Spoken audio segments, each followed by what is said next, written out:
সন্তান হয় না, কেন হয় না? তুমি কি জানো কারণটা কি? কোনোদিন পরীক্ষা করো নাই? ওর সাথে কে আসছে? কেউ আসে না। কি জন্য আমার কাছে? বাচ্চা কাচ্চা মানে তো বাচ্চা কাচ্চা হইতে গেলে মানুষের বীর্য কোয়ালিটি ভালো হইতে হয়।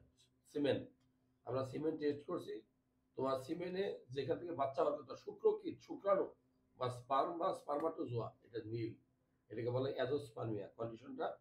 তোমার যে বীর্যটা আসতেছে এখানে শুক্রাণু অ্যাবসেন্ট।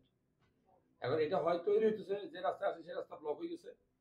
এখন তোমাকে ঢাকায় গিয়ে আর একটা টেস্ট করে দেখা উচিত, অন্য গোষ্ঠী থেকে মাংস নিয়ে এফএনএসি টেস্ট, যে এটা তৈরি হয় কেন। যদি তৈরি হয় তাহলে তুমি আইবিএফ পদ্ধতিতে বাবা বাবা হওয়ার সম্ভাবনা আছে, চিন্তা ভাবনা করো।